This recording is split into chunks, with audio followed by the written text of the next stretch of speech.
bienvenue dans l'Actu Comics, votre nouveau rendez-vous basé sur l'actu des comics en France et aux États-Unis. Dans cette émission, nous allons vous raconter les dernières informations, les news fraîches venues du monde des comics en France et en Amérique. Et nous allons vous montrer les nouvelles sorties.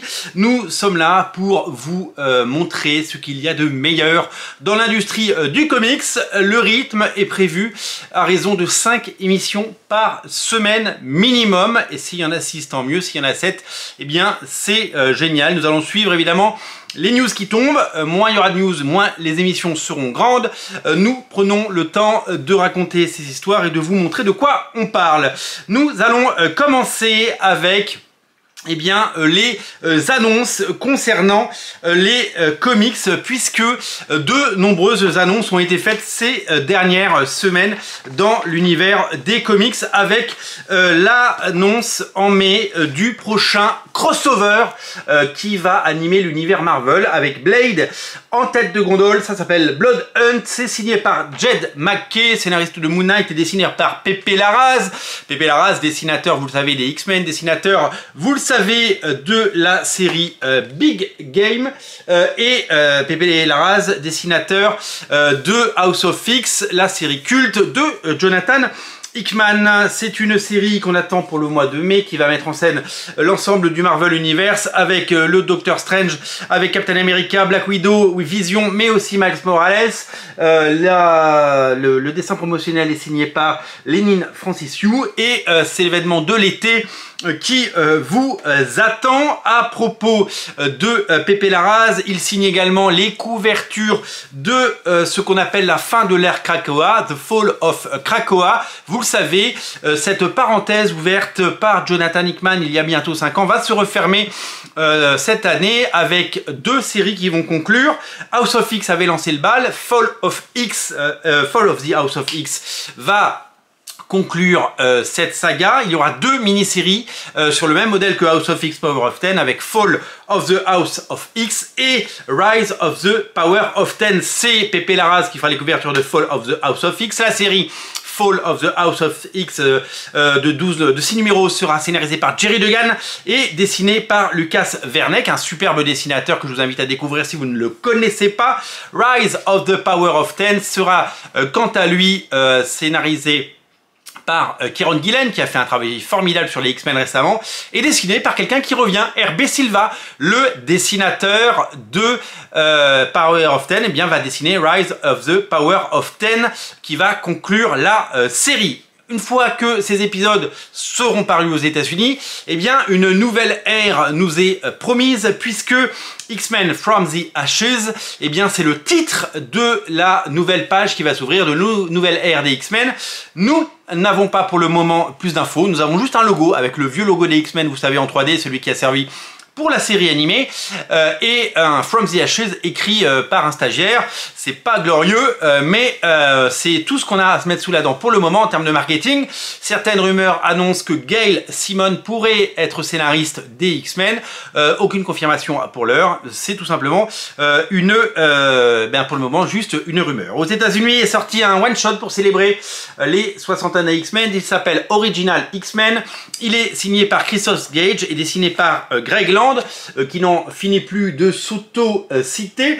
Ce one-shot, c'est en fait le prélude d'une mini-série qui s'appelle Weapon X-Men X, qui va arriver en 2024, une série qui va simplement mettre en scène l'ensemble des Wolverine. Donc il y aura Wolverine, Holman Logan, le Wolverine de l'ère d'Apocalypse, un fourre-tout sans idée dans lequel Wolverine va apparaître, et une série qui devrait sortir quasiment au même moment que le film Wolverine Deadpool, qui nous est promis pour cet été.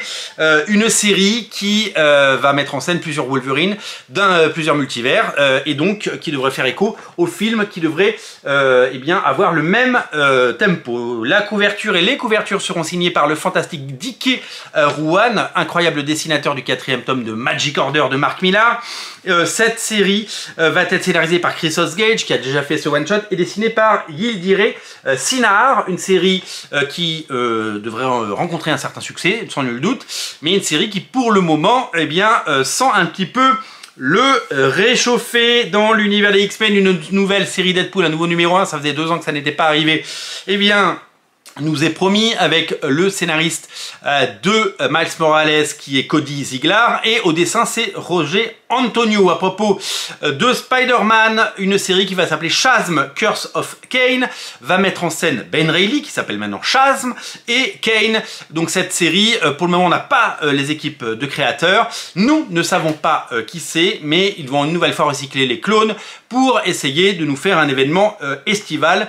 Voilà les idées qui nous sont annoncées chez Marvel. Enfin, après toutes les séries Black Cat et Mary Jane, eh bien Jackpot, qui s'était révélé être Mary Jane, peut-être que vous n'avez pas suivi, eh bien va venir voir le jour. Nouvelle mini-série avec Céleste Bronfman au scénario et Emilio Lezo au dessin. C'est Adam Hughes qui dessine les couvertures et elles sont tout simplement somptueuses. Au rayon des comics, vous l'avez peut-être vu également, Greg Capullo sur les réseaux sociaux, notamment sur Instagram, je vous invite à le suivre, eh bien, poste les couvertures qu'il fait pour Marvel depuis 1 an. Il a fait une couverture pour Moon Knight, il a fait une couverture pour Deadpool. Eh bien, il a teasé une première page qui n'en dit pas beaucoup. Il dit d'ailleurs qu'il n'a pas le droit d'en dire plus, mais il va dessiner des pages intérieures chez Marvel. Ça n'était pas arrivé depuis son départ de X-Force il y a quasiment 30 ans, rendez-vous compte. Greg Capullo de retour chez Marvel par la grande porte pour, je l'espère, un projet ambitieux et pas une mini-série à oublier qui eh bien, sera perdue dans le flux des sorties. On espère que ce sera un projet ambitieux à la Black Label chez DC Comics. Greg Capullo qui non seulement travaille d'arrache-pied sur bien sa série régulière ou son projet d'envergure chez Marvel, mais qui a également posté plusieurs pages du 3e tome de The Creech. Et ouais, souvenez-vous de The Creech, c'est sorti chez Semic il y a bien des années, c'est disponible en Semic Book, en souple, il faut les trouver sur Vinted. 2 tomes, 2 mini-séries absolument fabuleuses qu'il scénarisait et dessinait à la fin des années 90, au début des années 2000. 2 séries absolument folles qu'il faisait en parallèle de son run sur Spawn. Il y avait eu 2 tomes et on pensait qu'il n'y reviendrait jamais, mais il est au travail et il poste des pages régulièrement. Pas de date pour le moment, mais on devrait en voir plus très bientôt. Si vous l'avez suivi, j'en ai parlé dans une autre émission, mais comme c'est une émission d'actu, réjouissons-nous puisque Panini va éditer un omnibus Rome, vous le savez, Rome Space Knight dans les pages de Strange. Donc a priori il devrait y avoir 3 volumes. Le premier nous est promis pour la fin de l'été et les Micronauts sont également de retour. Ils ont laissé dans le cœur des fans le sentiment d'une série culte et ils reviennent en version française d'ici la fin de l'année. Grosse annonce 2024 des Big News Panini, spécial Noël, c'est tombé le jour de Noël. Peut-être que vous êtes au courant. Au rayon des dédicaces, je tiens à souligner la venue de Lorenzo Di Felici, le dessinateur et scénariste de l'excellent et fabuleux Chroma chez Delcourt. Il sera en France du 16 au 19 janvier pour une tournée dans 4 villes de France pour signer, dédicacer et discuter avec les fans. Je vous invite à découvrir ce comics absolument incroyable du dessinateur de Oblivion Song. Il sera notamment le 19 janvier au Comptoir des Rêves à Toulouse. Vous savez que le Comptoir des Rêves a une couverture exclusive de Lorenzo Di Felici et je vous invite à aller sur leur site et sur leurs réseaux sociaux parce que ils ont fait un travail fabuleux. La série est dingue, je vous invite à la lire si c'est pas déjà fait. J'ai fait une vidéo dessus, je vous invite à la regarder. Plus de 2000 vues et je l'espère des gens qui seront intéressés par ce récit. On termine avec 2 choses. La première, c'est le nouveau record de Rob Liefeld qui eh bien n'en est plus à ses débuts puisque Rob Liefeld c'est vraiment un auteur qui nous régale depuis toujours. Son run critiqué mais qu'il a rendu riche et célèbre sur Captain America. Vous vous souvenez de ce dessin qu'il avait fait de Captain America, a été mis aux enchères au mois de décembre sur un site spécialisé et il est parti, rendez-vous compte, à 132 000 $. 132 000 $ pour le dessin original de Rob Liefeld sur Captain America. Le dessin promotionnel qui avait été fait quelques mois avant la sortie pour annoncer que Rob Liefeld eh bien, prenait en charge Avengers et Captain America. Eh bien, ce dessin s'est vendu à 132 000 $. Rendez-vous compte, le marché des originaux est en feu et c'est tout tout simplement absolument fabuleux. On termine avec deux actualités sur la télévision et le cinéma, puisqu'on apprend que Steven Yeun, le Glenn de Walking Dead et la voix d'Invincible dans la série animée Invincible, eh bien, a quitté le projet Thunderbolt. Vous savez que le projet Thunderbolt a été repoussé parce que Marvel Studios est dans la tempête avec des résultats décevants et des films plutôt mauvais en 2022 et en 2023. Du coup, il n'y aura qu'un seul film Marvel Studios en 2024 avec Deadpool Wolverine et tout risque de bien prendre une autre forme avec des nouvelles directions et peut-être des envies et des idées. Le film Thunderbolt va donc changer et donc le tournage étant repoussé, l'acteur ne peut plus honorer son contrat et est contraint d'abandonner le rôle de Sentry qui lui était promis. On termine avec l'actualité du film Spawn puisque Todd McFarlane, qui nous a annoncé eh bien l'épisode 350 de Spawn dans les prochaines semaines, a pris la parole pour nous parler de sa création et pour nous parler du projet de film autour de Spawn. Vous le savez, depuis bientôt 10 ans, un nouveau film nous est promis sur Spawn et il ne voit pas venir le bout de son nez. Vous savez, quand on est un auteur indépendant comme Todd McFarlane, eh bien, il y a deux façons de faire un film. Soit vous eh bien, cédez les droits à un studio qui en fera ce qu'il veut, et on l'a vu ce que ça pouvait donner, ça donne des très mauvais films, comme certains films sous licence chez Sony, ou certains films comme le premier Spawn, tout simplement, qui était une sacrée purge, et qui était un très très mauvais film.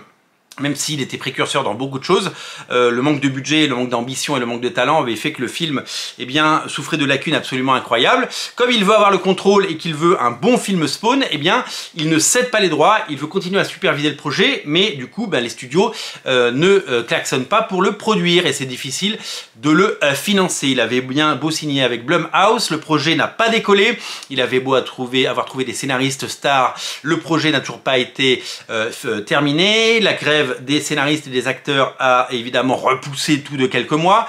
Il avait annoncé que ça sera en 2024, Jason Blumhouse également, et Todd McFarlane vient d'affirmer qu'il laissait une dernière chance à Hollywood de faire son film, et que sinon il irait trouver des financements ailleurs et qu'il connaissait des investisseurs désireux de faire ce film et de trouver les dizaines de millions de dollars nécessaires à sa production et à sa réalisation. Alors c'est pas le premier cas de personnes qui produiraient un film en dehors d'Hollywood et qui plus tard iraient le vendre. Les films de Matthew Vaughn, notamment Kingsman, eh bien, ont été produits de cette façon. Il fait ses films, il les produit, il les finance avec des financements qui viennent d'industriels, qui viennent de riches investisseurs et ensuite il vend ses films au studio et au plus offrant. C'est ce qu'a fait George Lucas pour la prélogie. Il a commencé à financer ses films tout seul avant de trouver un accord de distribution avec la Fox. Et c'est le cas de bien des projets. On pense à The Crow, le prochain film de The Crow qui devrait être produit de la même façon et distribué de cette façon-là, puisque ces films sont créés hors studio, avec peut-être moins d'ambition, mais peut-être un succès à la clé. C'est tout ce qu'on lui souhaite. En tout cas, le film devrait se faire et je continue à penser que Todd McFarlane a bien raison de ne pas céder aux sirènes d'Hollywood, de ne pas juste prendre un chèque et partir en courant. Il en va de l'avenir de sa propriété intellectuelle, il est le gardien du temple, c'est à lui de faire en sorte que la série cartonne. C'est tout simplement eh bien, un modèle du genre, il tient bon contre vents et marées, il ne plie pas et il est toujours au top. Voilà pour ces premières annonces, voilà pour cette première émission. Je vous donne rendez-vous demain pour plein d'actu comics avec plein de sujets différents. On va parler de festivals, on va parler de Spawn, on va parler de DC Comics, Urban Comics et des éditeurs indépendants. Je vous donne rendez-vous demain. Et si vous voulez que cette émission perdure et grandisse, un seul lien en descriptif de la vidéo, le lien vers le compte Tipeee. Je vous remercie, salut!